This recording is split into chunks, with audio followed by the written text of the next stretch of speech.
Welcome to Periodismo de Barrio and El Toque, a community of many voices. And today we are welcoming Elena Diaz Rodriguez and Jose Hassan Gutierrez Cardenas of El Toque. Elena is editor-in-chief and founder of Periodismo de Barrio, an independent journal magazine focusing on diversity, pollution, sustainable development, natural disasters, and how climate change impacts vulnerable communities in Cuba. Elena is a Neiman Foundation for Journalism Fellow at Harvard University and has freelanced for The Guardian, The New York Times, Al Jazeera, and Univision. Jose Hassan is a journalist and a general coordinator of El Toque, a multimedia platform dedicated to telling the story of Cuba in all its diversity with complex, creative, and sometimes painful or hidden voices. He, with El Toque, established the community of many voices, supporting diverse independent media in Cuba. Periodismo de Barrio recently won the prestigious Gabo Award in the text category for a feature about the origins and consequences of lead poisoning in the community of San Miguel de Padron. El Toque recently won the 2019 Explanatory Reporting Online Journalism Award for interactive work with resources, debate, articles, and stories created to increase awareness and understanding of the constitutional reform that is taking place in Cuba. Thank you. Thanks to you. Well, good afternoon to all of you. Quite an audience here. Thank you for your welcome. We have been here since yesterday, and we are really very happy to be here to share with you our experience and our story. I would like to make an interactive presentation, and if you don't understand anything, here we have some help to achieve a better understanding between my English and your comprehension. In any case, I can speak in Spanish, and artists will help me to translate anything we need. Well, I brought to you a small presentation, but before to show you the slides, I will try to explain what is the context we work in Cuba. In our case, we were created in 2014 in the hands of a Dutch NGO, R&W Media, as a project focused on Latin America, Mexico, Venezuela, and Cuba to support youth. People that were working on blogs and independent journalists to talk about human rights, freedom of expression, and topics like that. But at the end, they decided not to keep working on Latin America, but focus on Middle East, and they closed Venezuela, closed Mexico, and they decided to tell us, we have to close you. And we told them, hey, we have bring something to Cuba. We have created a voice that needs to be safe, because we were part of a movement of new digital media that was arising in Cuba thanks to the increasing access to internet, but also mainly to digital technologies. And it's not the same, because since last December, it's only available in Cuba mobile data internet, 3G, and in most of the cases, 2G, and only in few cases, 4G. So despite that, it's also really expensive. The median wage in Cuba is $30 per month. The single package of 4 gigabytes of mobile data is $30. So you can imagine a single salary of entire month is the cost of one package of 4 gigabytes. You cannot see YouTube because you will lose your package really soon. Before that, the other option to get access to internet in Cuba were the Wi-Fi hotspots in public areas. The rate there, the fee is $1 per hour of using that. You can imagine 40 hours per week, 160 hours per month to work, only $160 is the cost of something which is almost 5 times the median wage in Cuba. So in this context, how Cuban people get access to internet? Well, There are also options through universities and state centers. In Cuba, almost everything is connected with the state. We are a communist country where the Communist Party is the only one political party allowed. We are not legal. We are officially unemployed people. So if you don't work with the state, you only have this option, these expensive options to get access to internet. But if you work with the state, you also have the option to get free connection to internet through universities or your workplaces. But this is a censored internet, more censored than the rest. For example, us in El Toque, we are blocked on some of these intranets, networks, institutional networks, despite we are allowed in these public hotspot areas and the mobile data services.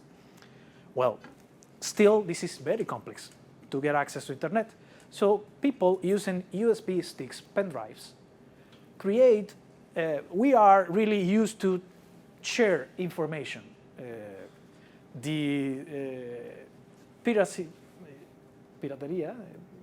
Piracy is something really common for us.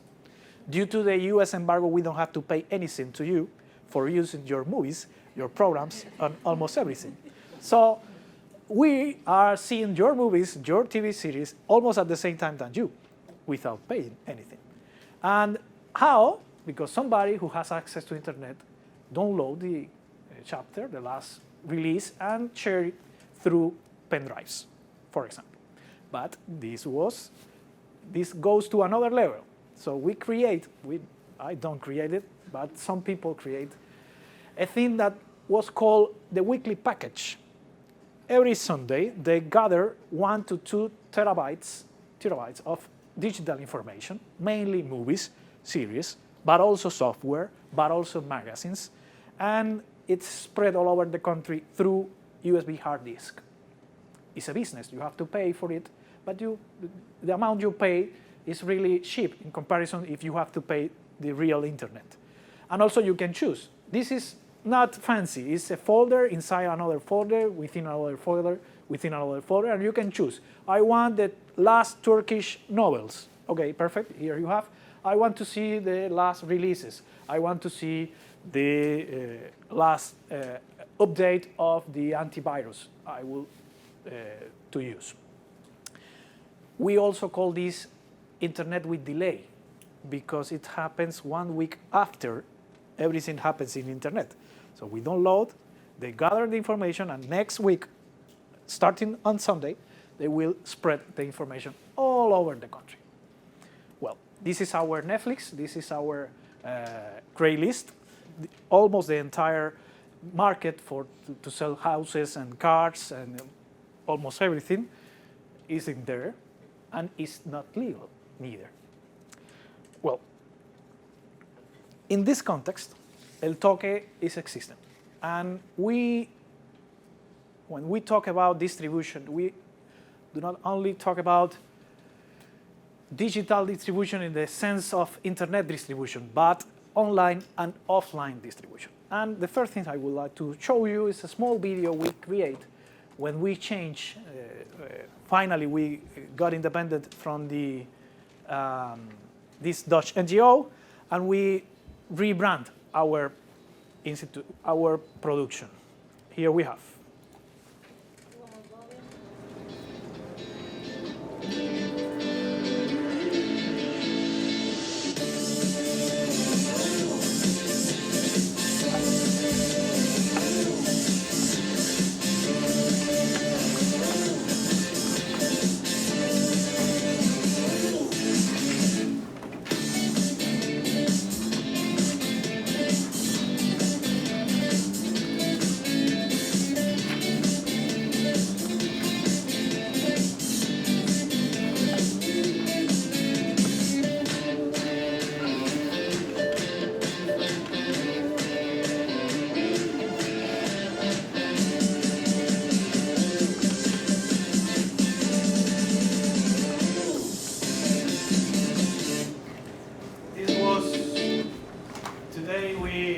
I heard a better translation of our motto, all the stories count, all the stories matter. Nacheli made it for us. And the idea, if you see the videos, different realities. You see the cloud, in the parks, through el paquete, the weekly package, through internet normal. So we have been trying to explore almost every new way to find, we can find to show our contents. But what kind of contents do we do every day? Well, mainly we publish every day stories and articles and issues not covered by traditional media as citizen political participation and entrepreneurship. I explained this earlier. We come from a society that the entire society was considered a mass. So no individual presence was important. And we are trying to recover the sense of the individuality. So we are saying that the society is the sum of all the individualities. So how we can do that through journalism? Well, telling stories focused on single individuals and how they are changing their lives and improving through the changing of their lives, the social life. And the citizenship concept is another thing we have to build in Cuba, because people doesn't know they have rights. Most of the people, of course, so people do know they have rights. But in the relation between the state and the citizen and the state, almost all the time the state wins because they have the control of all the institution and the people doesn't know what they have on their side. So that's why for us it's really important to give them information about what they can do with their existing laws to do what they want to do as part of the society. We are also doing investigative reporting to unveil censored topics in Cuban society. As I said, almost all the media in Cuba are state-controlled. So they are not doing journalism, they are doing propaganda. And as you can imagine, everything that is not on the interest of the government will not be published. So we are trying to cover those issues that are not reflected, but are key issues for the life in Cuba. And for example, this was a special featured report we made about the cuentapropismo, which is the private sector in Cuba is so tiny that they even doesn't refer to them as private sector, but cuentapropismo, which means by your own.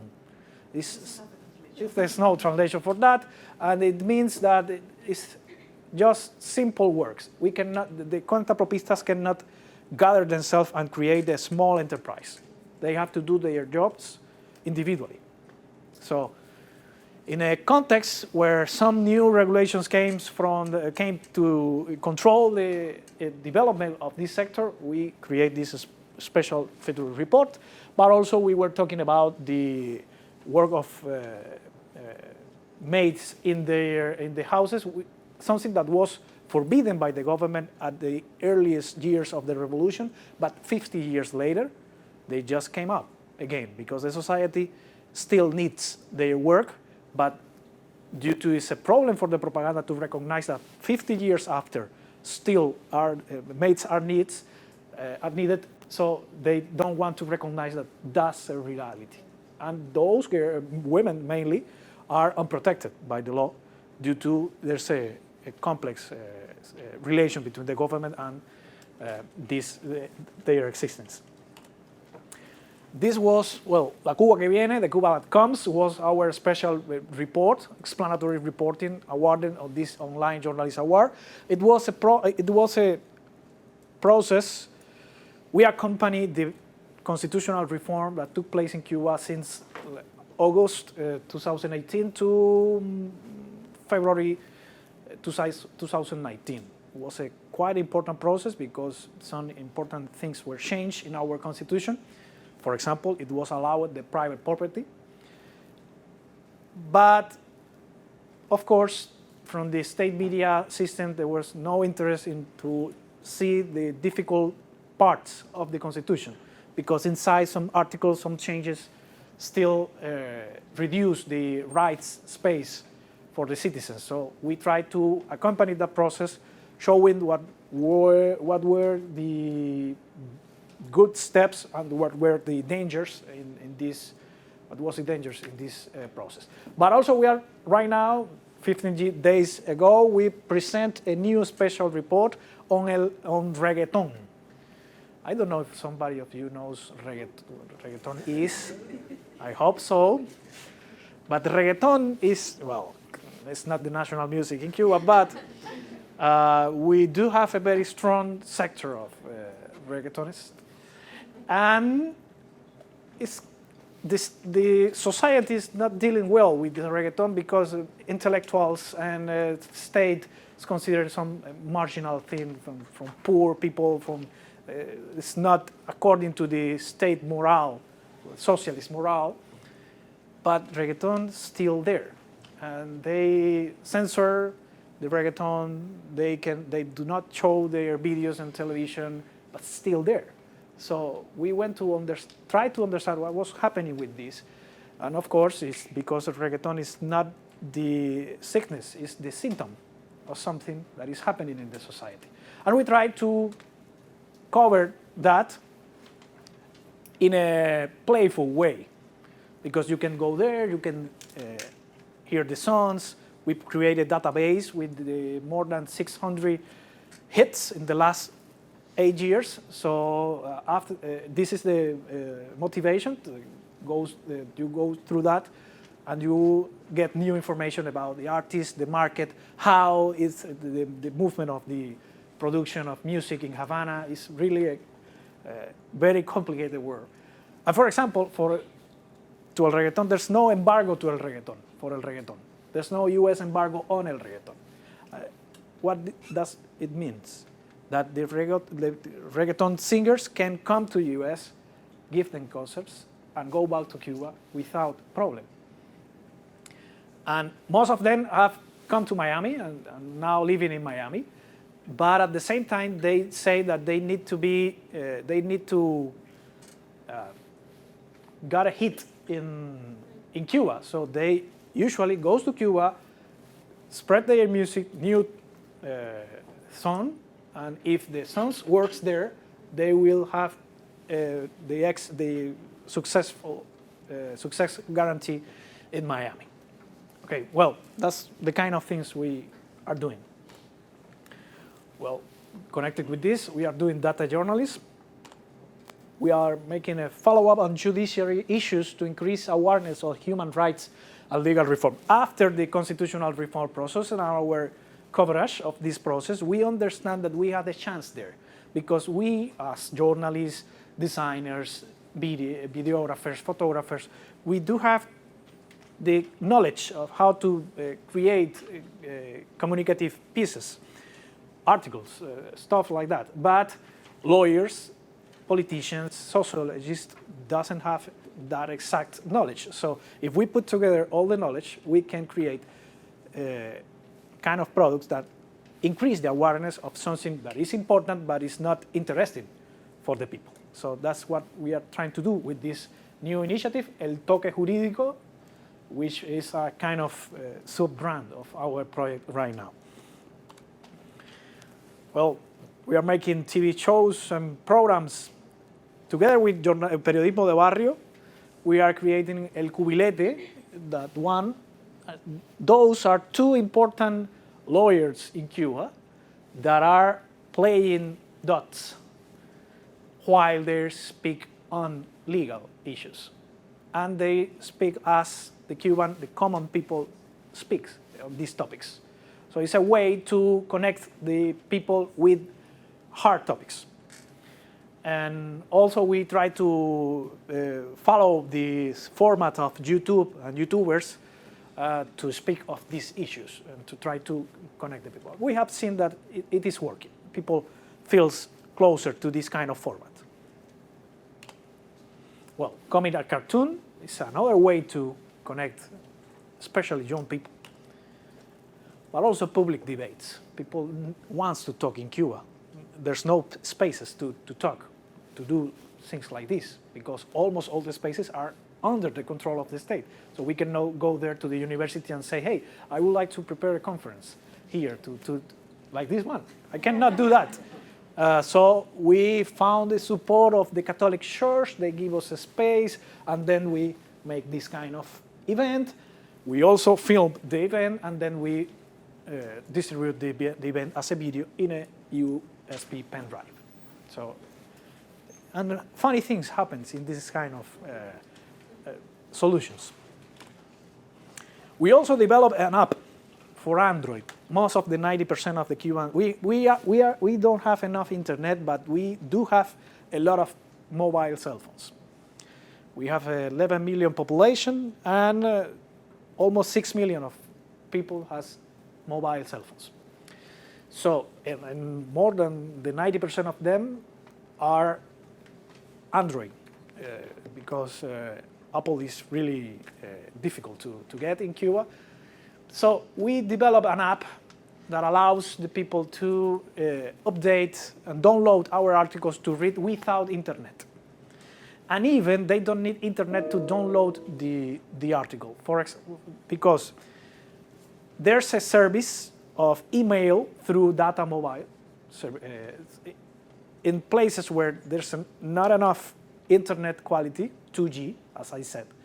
There's enough for email service through mobile. So there are almost around 2 million of people that has this email service, and we developed an option that you can upload update the app only with email, and also you can make comments. So the people are experiencing almost everything they are experiencing internet.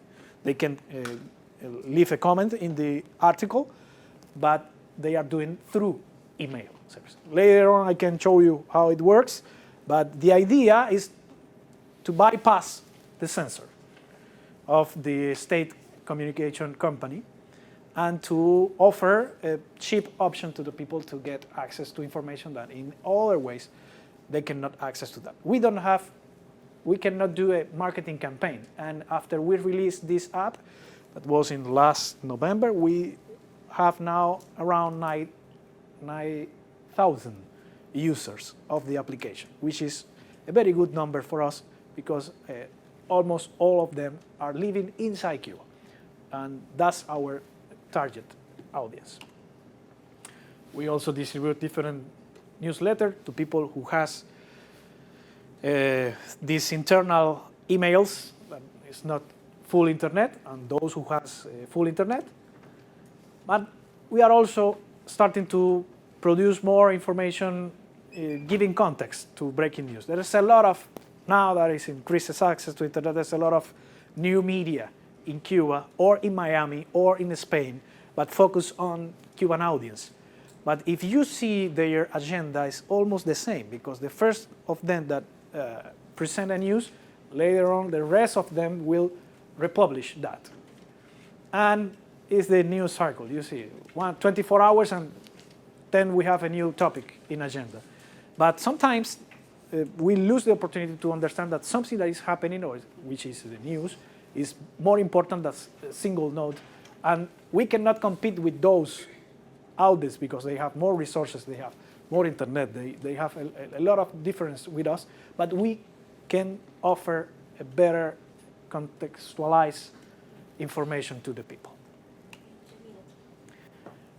Okay, I'm almost at the end. We are also fighting disinformation because with this phenomenon of social media, there's a lot of attacks on, this is a cartoon on Joanny Sanchez, a very well-known blogger on Cuba, and it was posted by the president of the state telecommunication company. So they don't have filters. And we are trying to fight that kind of behavior. We are also trying to use Telegram, which is a very famous application in Cuba. It's a Russian one, but we don't care about who has our data. Everybody has our data. Everybody, the Americans, the Cuban government, the Russians, the Chinese, so it's no matter for us. And also we are offering a place for people who is not journalists that can come to us to become blogger, increasing the presence of women researchers, and training YouTubers, Instagrammers, and other new voices in the social media field. first of all, these guys you can see there were known as paquetetubers because they produce their video as YouTubers, but they publish on El Paquete, not on YouTube because they don't have access to YouTube. Now they are in both places. And I want to show you this video, just a part of it. It was a special report we made on the YouTubers, the Cuban YouTubers.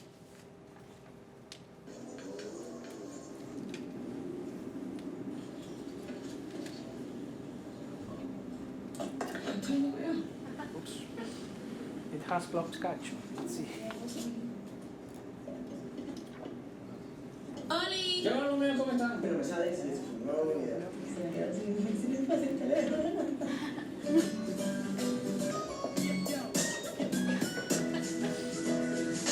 La gente, lo poco que sabe de los youtubers que han ido saliendo ahora es por el tema del paquete, no por YouTube. Es bastante complicado ser youtuber aquí. Hay ciertos obstáculos que tienes que saber superar.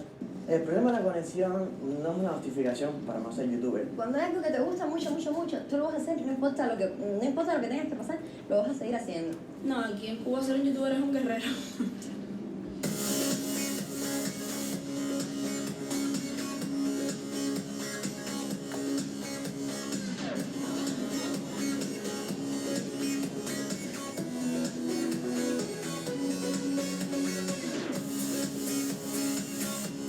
Lo más difícil de aquí de conectarse es encontrar un lugar donde sentarse. Mira, hemos encontrado un banco así que estamos de suerte hoy.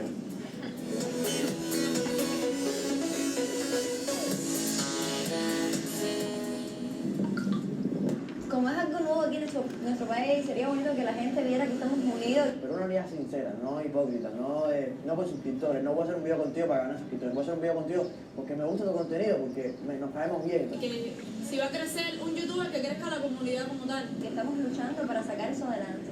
Porque lo importante es eso, llegar al mundo como que hay una comunidad de youtubers cubanos que se está esforzando en crecer y en que la gente la conozca. Pasito a pasito, suave suavecito, nos vamos pegando poquito a poquito. Y es que esa belleza es un rompecabezas, pero para montarla aquí tengo la pieza. Oye, despacito. Quiero desnudarte a besos despacito, como las paredes de tu laberinto. Yo no me saque la barriga, Cintia, por favor.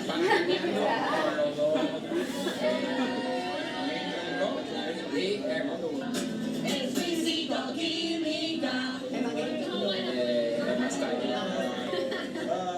Bueno, mi gente, y aquí estoy con Michelle Boutique, que es el que se encarga de poner nuestros videos en el paquete. Así que tenemos que estar demasiado agradecidos con él, porque gracias a él la gente en Cuba se suscribe a nuestros canales de YouTube. Y gracias a él tenemos todo el apoyo de tanta gente linda que está aquí hoy. La vida de Dios que hemos vivido. La vida de Dios que hemos vivido.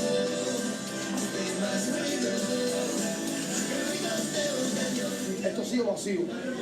Ya en 2 meses hay más de 30 youtubers y yo empecé con uno solo y bueno, parece que la juventud, ¿me entiendes? Está, le encanta porque mira cómo está esto aquí con tremendo sol.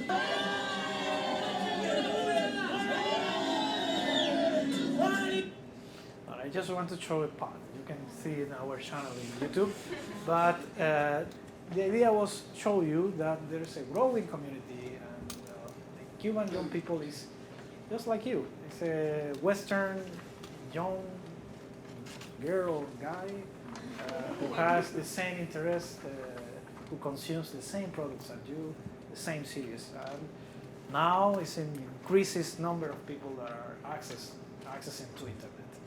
And we are trying to cover also that reality. So thank you, and later on we probably have some questions.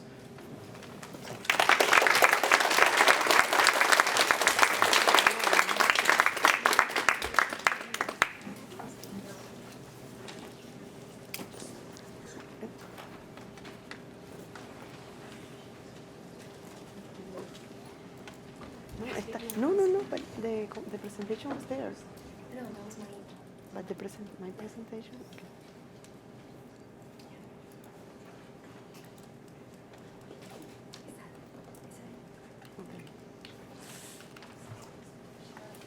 se puede completar en full screen.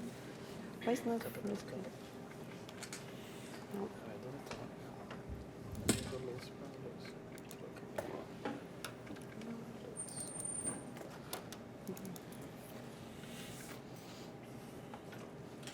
Okay. Here we go. Okay. Good afternoon. Thank you so much for having us here. In April 2015, I was surviving winter in Boston. There was a worst winter in 100 years. So actually, when I came to the United States in 2014, I was so excited. I was able to see the snow for the first time. And in November, when I saw the snow, I was like jumping all over the place, and there was just flakes. And people were like, "What are you happy? That's not even snow." But I was so excited. And in January, I took a plane to Florida. So basically, it was too much for me. And in April, there was still snow there. I don't know how, climate change, I don't know. But there was still snow there. And on April 24, something happened, something big, Nepal earthquake. More than 1,000 people died only in one day. And that was big. And I saw for the first time an American community of children, teenagers, boys, girls, everybody coming together to raise funds to send to the people of Nepal. That was the very first time I saw something like that in my lifetime. And at the same time, on social media, I saw Facebook launching a crowdfunding program to raise as much money as they can to send to Nepal. That was big. That was the first time I had a credit card and I could donate to a cause anywhere in the world. And I thought at that time I was making a difference. And if enough people like me were donated there, things will go better at least soon. 5 days later, something happened in Cuba.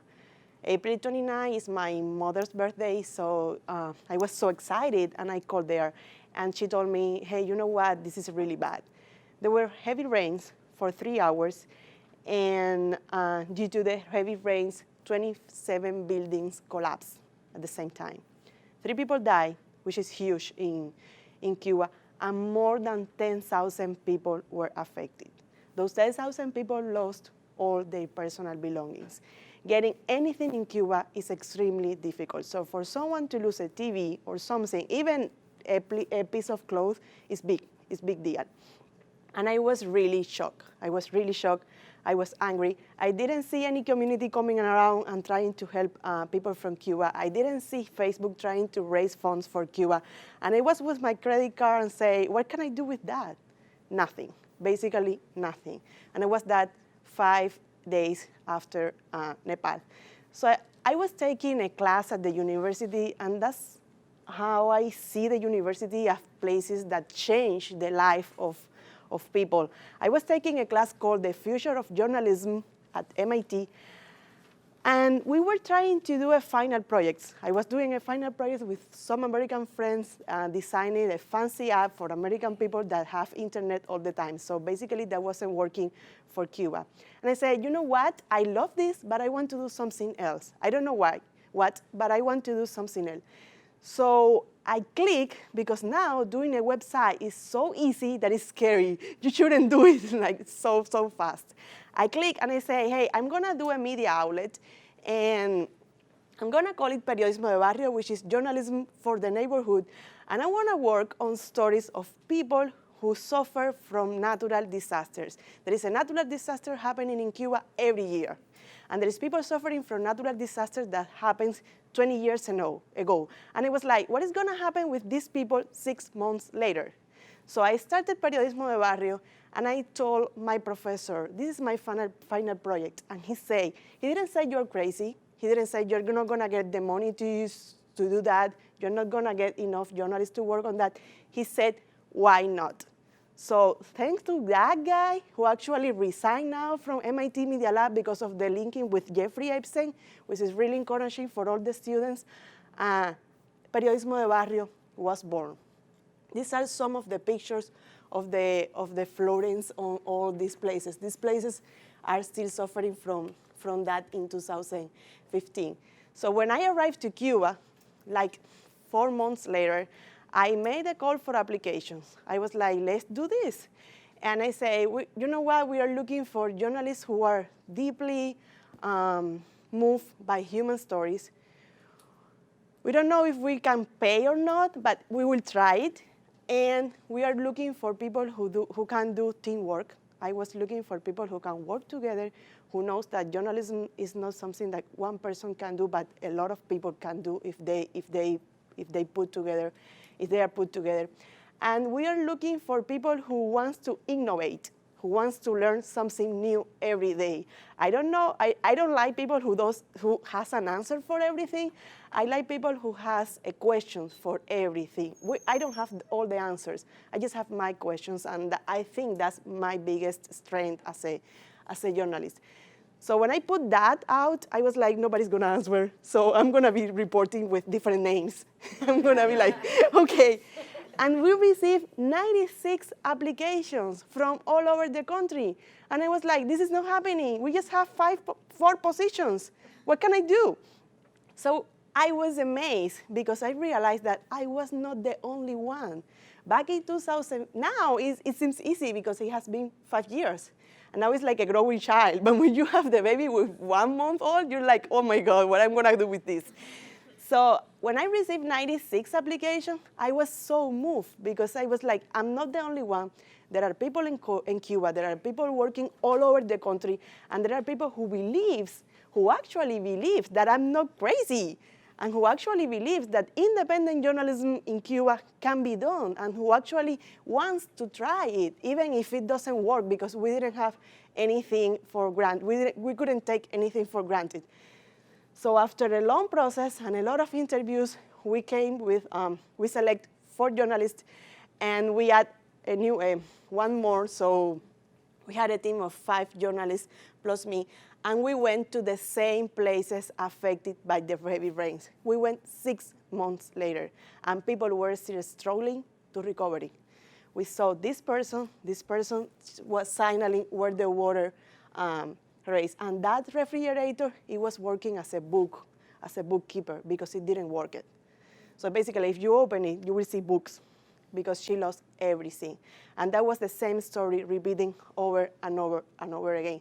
But we also saw one fireman with 1 leg who that very afternoon said, hey, you know what, I have to go to work because there was lives that needs to be saved. So we were looking at all these kind of stories of people like suffering and at the same time some heroes who came together, who put together their interests, and they tried to do the best they could from the situation. So what is it, investigative journalism in Cuba? We didn't have any reference. We couldn't follow what. I mean, when you want to, if 2015 in Cuba, you want to do investigative journalism, who to look for? Who is your role model? We didn't have one. The story of journalism in Cuba is complicated. It's associated with propaganda, but it's also associated with political opposition.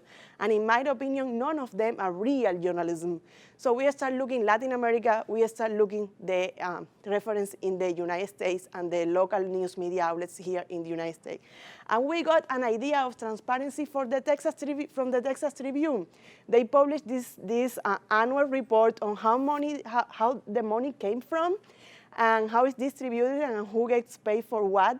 And I was like, hey, we are gonna do this because where the money comes from is big deal in Cuba. If you wanna be independent journalism in Cuba, you have to show your numbers. Because journalism paying by governments, that's not independent journalism, at least the way we understand independent journalism. So I think we need to be faithful and loyal to the communities and to the people who were telling our stories. So the first thing we did was like, this is our transparency page, and here are all our numbers. Here are all our donors, and every cent. I remember I went to Ohio and Kentucky, and I did a conference, and students were like super grateful, and they were giving us flash drives. So we published in the transparency report, a student from Ohio State University donated 16 flash drives that were distributed through the package of the week for the people to consume. We also came with this idea of fact-checking from the New Yorker. If you cannot the New Yorker, but you can try to be the New Yorker. It's not impossible to be. So basically, we knew that for Jolie Anderson, that they had this super hard fact-checking process where they check every single sentence. So you have to prove that's true, because journalism is not about what you think is true, it's about what is true. And what is true can be proved. And if two people cannot prove that something is true, then something is happening there and it's not completely true.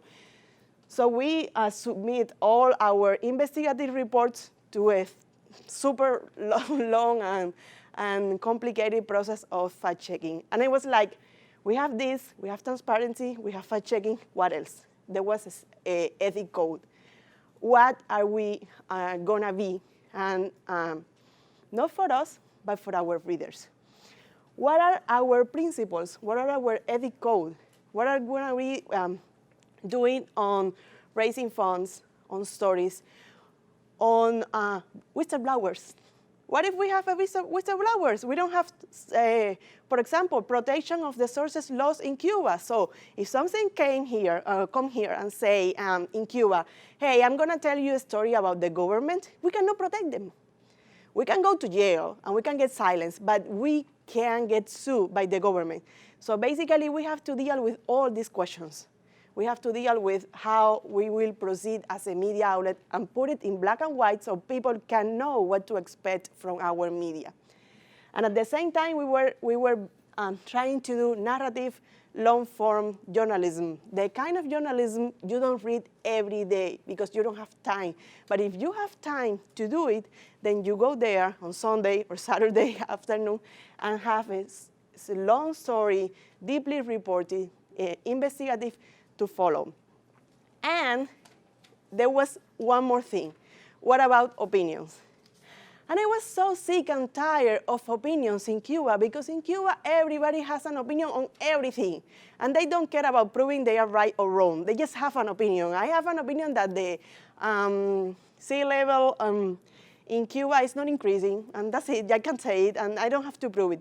So I was so tired of opinions, and I think we need so many facts that we say, you know what, we are not gonna do opinion. We are not gonna do opinion pieces. There are so many media that can do that.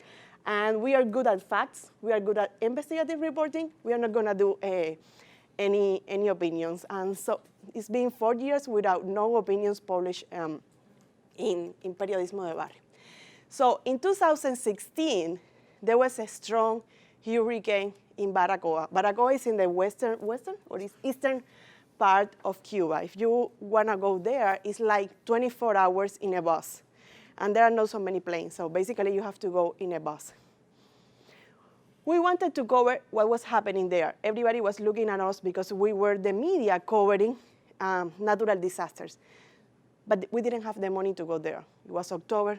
People who works with grants, you know, October, everything is gone. So basically, we did a crowdfunding. But how can you do a crowdfunding in Cuba? You go to GoFundMe. No, you cannot use it, because if you use the word Cuba, the embargo shut it down. You go to Facebook. No, you cannot do it, because Facebook closed it down because of the embargo. So basically, we were working with the PayPal. And if someone used the word Cuba to donate, they closed the account down. And we were like, what can we do? So we used this PayPal account. And we were like, how can we tell people that they cannot use the Cuba word? There are so many people trying to support the Cuban government out of Cuba that if we say, hey guys, if you want to donate, please don't use the word Cuba, I'm pretty sure there's gonna be someone that use, hey, this is for Cuba with $1 just to make our campaign to be shut down. So we couldn't do anything, we prayed, and 48 hours later, we got all the money we need. We've watched like $2,000 to go there, mostly from diaspora. So we realized there were people not only inside Cuba, but also outside Cuba that were eager to listen the Cuban stories. They want us to go there. There was a huge coverage from international press. There was AFP, AP, all the big ones, Reuters, they were there. And they still want us to go there. In 48 hours, we took the money out of the account through Canada. We sent it to Cuba. This is completely illegal, but still we did it. And we went to Baracoa. This is a mountain. That mountain is so big that you can see the Guantanamo prison from there, the US side of Guantanamo. I have my iPhone, I have my T-Mobile account from the US, and I have it active in my iPhone. So as soon as I got to this mountain and I was there, I was receiving WhatsApp and Facebook messages and Twitter and everything because it got the coverage from the US base.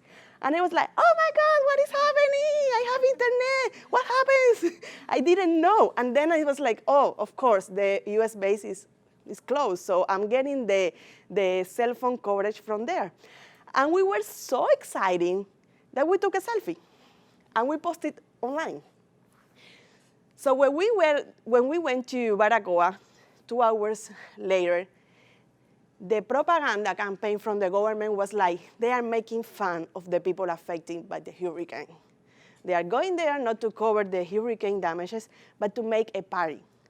So we were 8 hours reporting. We didn't have food, we didn't have everything. We were living exactly the same way the people there affected by the hurricane were living.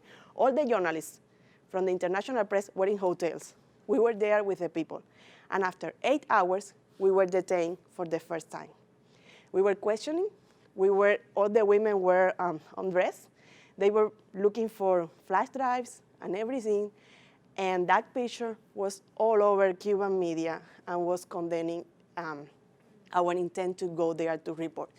Either way, our philosophy has always been publish the story. The story is not we were detained. The story is there were people affected by the hurricane. And we have to denounce that we were detained, but we are not the news. If journalists become the news, something is screwed. So basically, we came back and we did all the transcriptions from the 8 hours we got coverage, and we published 8 stories. And after that, only after that, we published an editorial piece denouncing that we were detained for doing these 8 stories, not for being there just like taking selfies. We visit people, we tell the stories. We told the story of this school, which everything was left, but all the professors and the principal of the school were there repairing the school and trying to get the kids back. So we were not telling one side of the story, we were telling the whole picture.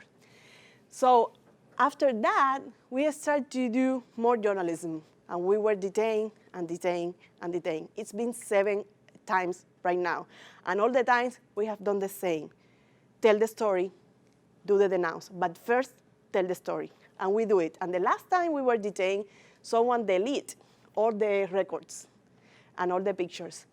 And I say, you know what, you're not gonna win. So we got this super expensive software, and we got everything back. And it was published on Twitter.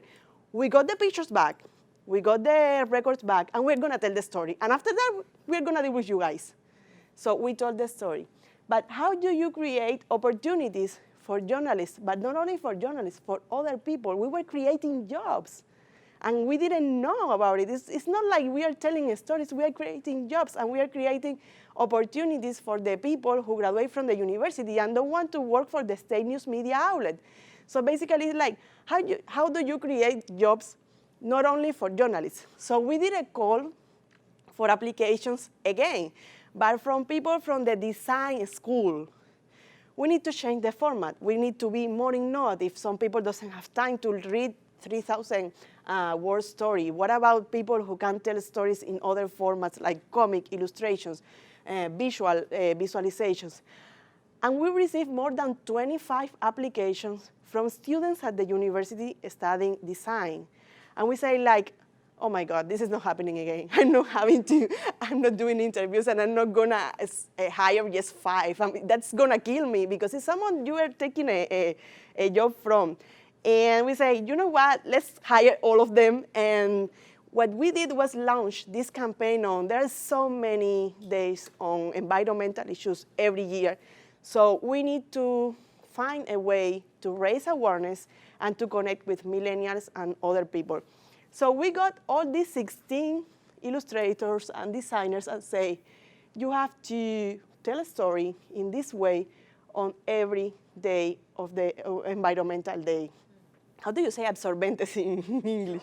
Straws. This is the days against straws. This is the water day.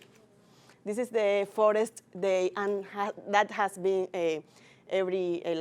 we have been like 20 illustrations right now. And we are planning on doing a calendar to make it more, so people can consume it in other ways. This is the King of Spain. So what you see here, he is one of those journalists who in 2015, so I was not crazy enough.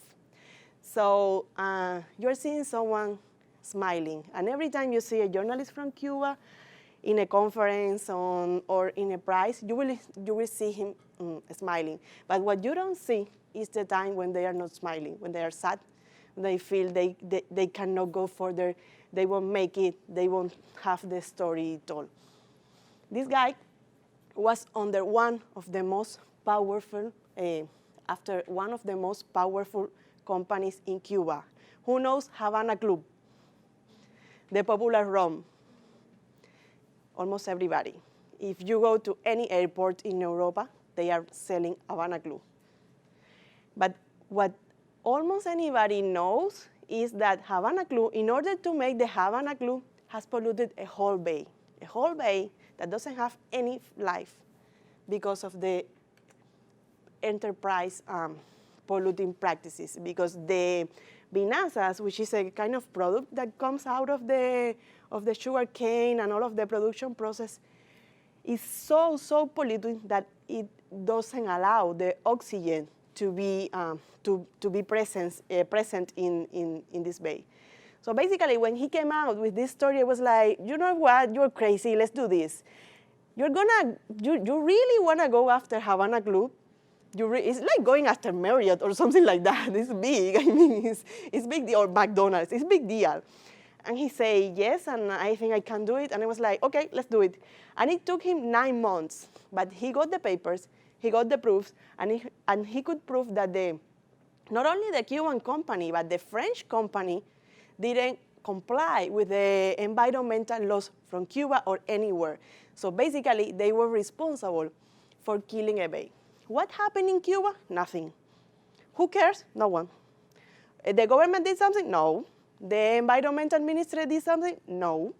But when he got the King of Spain, because that's a prize yearly for journalism in different fields, and he got the one from environmental issues and development, he received so much international attention that we had feedback that the factory in Cuba started looking to do something about it. Quietly, because they don't want to seem weak. They don't want to send a message that, hey, if you do investigative reporting, something is going to change. But they start doing. So for Cuban people, international prizes is not just a prize. It's a way to raise awareness between the local government and between the authorities there. So basically, this is the way the bay looks right now, and I actually don't think it's going to be fixed, but hopefully they are going to do something to try to decrease the level of environmental pollution. And at the same time, in December 2018, something big happened. The government started to commercialize the package of internet. So before, in order to have internet, you need to go to a public park. Imagine if you don't have internet in your cell phones. So if you need to find something on internet, you have to go to 2 kilometers away. What do? If you have 1 hour, you check your email, you check your WhatsApp, your social network, and do you have time to read long-form narrative journalism? No way, unless you have it through the package of the week. So basically, people were using internet to communicate with each other, to communicate with families. But after December, people start using internet and social media in Cuba to consume independent journalism. And that was big, it was the first time we started receiving stories from our webpage. Now, if you look at the webpage of Periodismo de Barrio on Facebook, we have so many stories. Last week, we received one. There was one person. She said, I live in a 4th floor. I have a kid. I'm with disability since I was 26 years old. I cannot walk. I cannot live. I don't have a life. I haven't been in my children's school in his whole time.